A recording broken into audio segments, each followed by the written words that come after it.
Bismillahirrahmanirrahim. Assalamualaikum warahmatullahi wabarakatuh. Nama saya Muhammad Salahuddin. Video ini saya akan melanjutkan tutorial dari objek. Yang pada video sebelumnya saya menjelaskan tentang string dan opening tag di PHP. Pada video kali ini saya akan melanjutkan masih tentang objek. Tapi kali ini saya menjelaskan objek integer dan float, dan saya akan menjelaskan tentang variabel. Di PHP, ini adalah opening tag. Pada video sebelumnya, saya sudah menjelaskan tentang opening tag. Objek string di PHP dikenal atau sebutan dari angka bulat. Integer misalnya adalah 4 atau 5 atau 6. Jadi kita bisa menggunakan vardam, salah satu tag yang ada di PHP. Misalnya kita vardam angka 5. Kita lihat ke layar demo. Dan ini adalah integer.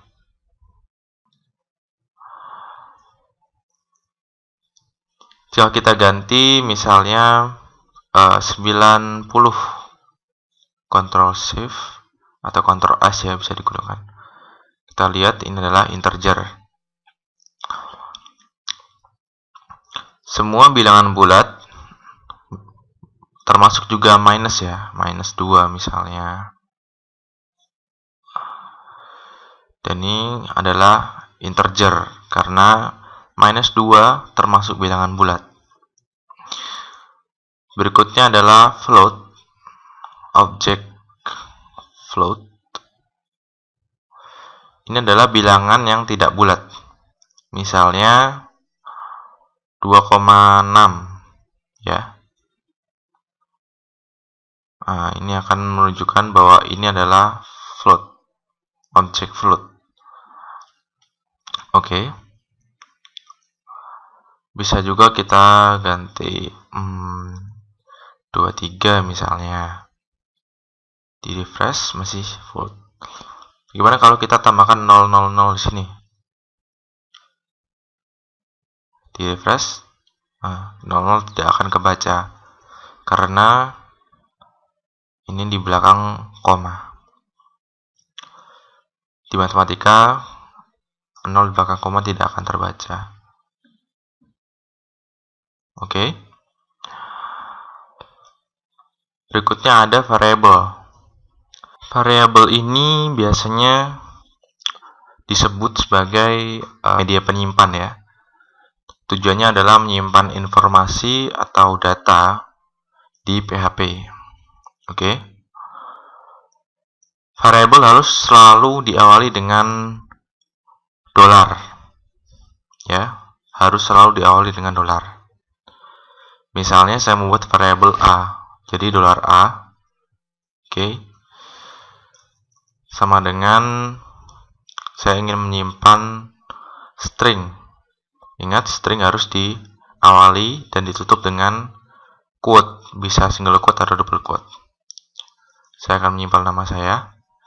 Jadi di sini ini adalah variabel di mana saya menyimpan string yang berupa nama saya ke dalam variabel A. Oke. Jadi ketika kita misalnya echo $A ya, maka yang muncul adalah nama saya. Jadi tujuannya saya menyimpan ini ke dalam ini, variabel ini. Oke. Bisa juga kita gunakan integer ya. Misalnya saya menyimpan $A, menyimpan angka 3. Dan saya menampilkan angka 3 atau variabel A ke dalam layar demo. Nah, ini akan berubah menjadi 3. Bisa juga kita gunakan vardam di dalam variabel ini. Jadi vardam variabel A, maka akan muncul integer 3. Bisa juga kita gunakan float, di mana float adalah angka yang tidak bulat ya. Kita refresh dan akan menjadi float. Oke. Variabel tidak hanya bisa digunakan untuk menyimpan objek, tapi bisa digunakan sebagai media penyimpan dari banyak sekali function-function yang ada di PHP. Oke. Sekarang saya akan menunjukkan contoh kasus yang ada di PHP. Di sini saya ada variabel A atau $A. Saya menyimpan 9 saja, 9 di sini. Saya membuat variabel lagi bernama variabel B, di mana variabel B ini menyimpan string 2. Saya membuat variabel lagi, variabel C, di mana variabel C ini merupakan pengolahan dari variabel A dan variabel B. Jadi misalnya saya ingin membagi ya. Saya membagi variabel A dibagi variabel B. Oke. Garis miring ini disimbolkan sebagai bagi di dalam PHP. Jadi jika saya vardam